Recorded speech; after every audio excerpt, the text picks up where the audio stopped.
Bir pozunu bile vermişsin. Merhaba, hoş geldiniz.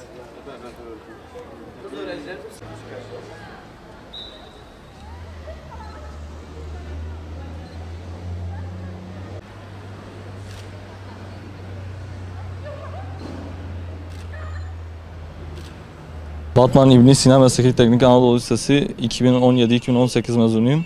KPSS orta öğretim sınavında alanında birinci oldum. Türkiye birincisi oldum alanında. Dışarı kitap okumak çok katkı sağladı bu dönemde. Okulumuzun da uyguladığı 1 saatlik kitap okuma programı vardı. Her gün 1 saat kitap okuyorduk. Bir de yani kitap okumak çok geliştiriyor insanı. Düzenli okumak, bir de azimle çalışmak gerekiyor, inanmak gerekiyor. Zaten inanmazsanız başaramazsınız. Tavsiye, güvenerek inansınlar, çok kitap okusunlar. Kitap okumanın büyük katkısı var.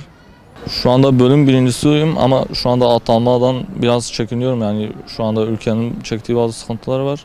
Yani atama olursa çoğu öğrenci bunu bekliyor. Hatta binlerce öğrenci bu atamayı bekliyor ve bu bölümün daha sonraki gelen öğrencileri de bunu bekliyor. Bize söylenen 50.000 atama olacağıydı.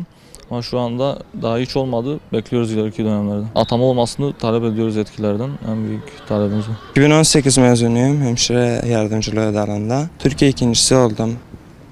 Bu TYT sınavında da 37.000 derece yaptım.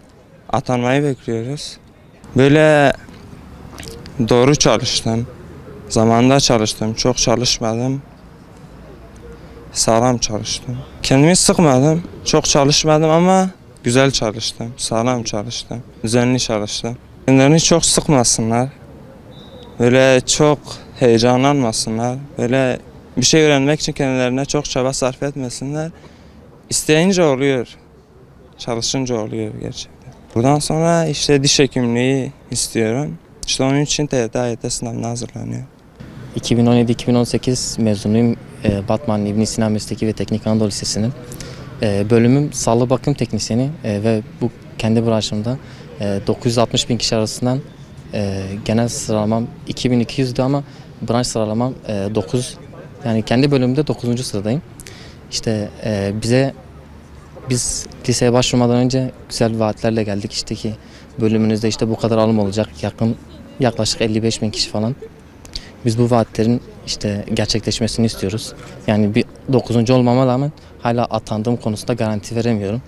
İşte bu konuda biraz destek olmasını istiyoruz. Başarımın altındaki sebep düzenli ve tekrarlı çalışmaktı. Yani günleri aksatmadım hiçbir zaman. Böyle. Öğrencilere tavsiyem günlük tekrar diyeyim. Yani öncelikle azim gerekiyor. Bir hedef olmalı. İşte bu puanı yapacağım, bu neti yapacağım, bu sıralamaya gireceğim. Ben de hepsi bu mevcuttu ve bu sıralamayı da gerçekleştirdim çok şükür. Batman İbn Sina Mesleki ve Teknik Anadolu Lisesi'nden mezun oldum.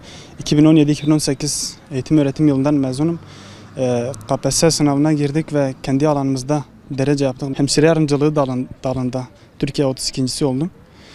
Bu çalışmamız üniversite sınavında da yansıdı. Orada da bir derece yaptık. Ve bu bizim okulumuzun ilk başarısı değil. Bundan önceki senelerde de aynı başarıyı çıkarmıştı. Tabii işte azimli bir şekilde, gayretli bir şekilde çalışınca olmayacak bir şey değil. İnandığımız zaman yani olur. Bu başarıyı az da olsa düzenli bir çalışmayla ben elde ettim. Yani illaki çok çalışmak değil, düzenli ve verimli bir şekilde çalışınca bu başarıyı her insan elde edebilir. Öğrencilere tavsiyem işte fazla stres yapmasınlar. Sınava yakın olduğu zamanlarda stres yapmasınlar. Çalışma arasında işte kopukluk girmesin. Düzenli bir şekilde çalışınca bu başarıyı elde edilir. Hemşire yardımcılığı dalından kendi bölümümüzden atanmak istiyoruz. Etkilerden isteğimiz işte bir çare olsunlar. Çünkü ilk geldiğimizde bu lise bize çok büyük bir rakamda atamaların olacağını söylediler. İşte tabii biz mezun olduktan sonra bu sanki biraz olumsuza doğru gitti. Biz yetkililerden bir destek, bir yardım bekliyoruz yani.